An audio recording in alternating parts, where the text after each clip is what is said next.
இன்றைய வேத வசனம் சங்கீதம் 65 அதிகாரம் 2 வசனம். ஜெபத்தை கேட்கிறவரே, மாம்சமான யாவரும் உம்மிடத்தில் வருவார்கள்.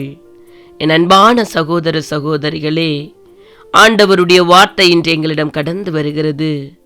கர்த்தர் ஜெபத்தை கேட்கிறவர் என்பது எல்லோருக்கும் தெரியும். ஜெபத்தை கேட்பது மட்டுமல்ல, அதற்கு பதில் அளிக்கிறவரும் கூட என்பது நமக்கு தெரியும்.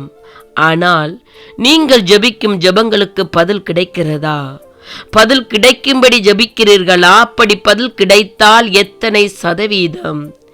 ஜார்ஜ் முல்லர் சொல்லுகிறார், அநேக ஜெபங்களுக்கு நான் பதில் பெற்றிருக்கிறேன். என் வாழ்க்கை முறையே ஜெபமாக நான் மாற்றிக்கொண்டேன் என்று சொல்லுகிறார்.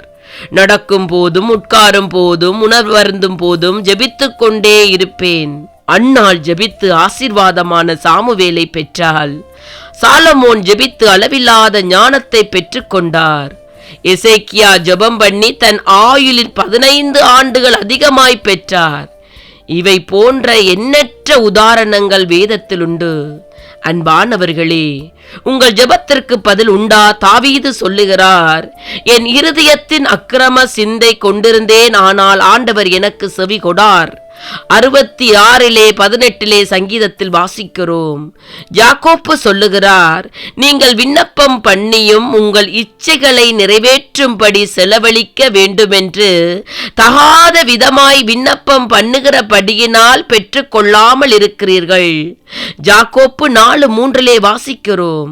தடைகளை அகற்றுங்கள், பாவங்களை விலக்குங்கள், பரிசுத்தமான வாழ்க்கைக்கு உங்களை ஒப்புக்கொடுங்கள். அப்படி நீங்கள் கொடுக்கும் போது உங்கள் ஜெபங்களுக்கு பதில் உண்டு. என் ஜெபத்தை தள்ளாமலும் தமது கிருபையை என்னை விட்டு விலகாமலும் இருந்த தேவனுக்கு சோஸ்திரம் உண்டாவதாக என்று சங்கீதம் 66:20 வாசிக்கிறோம். பரிசுத்த உள்ளத்தோடு, முழு மனதோடு, முழு உள்ளத்தோடு, இருதயத்தின் ஆழத்திலிருந்து நீங்கள் அவரை கூப்பிடும் போது அவர் உங்கள் ஜெபங்களை கேட்டு, உங்கள் விண்ணப்பங்களை கேட்டு அவர் உங்களுக்கு பதில் அளிக்கிறவராயிருக்கிறார். விசுவாசத்தின் நிலை நில்லுங்கள், அவருடைய நாமத்தை மகிமைப்படுத்துங்கள், அனுதினம் ஜெபத்தின் நிலை நில்லுங்கள். அவர் உங்களையும் உங்கள் குடும்பங்களையும் ஆசீர்வதிப்பார். அல்லேலூயா.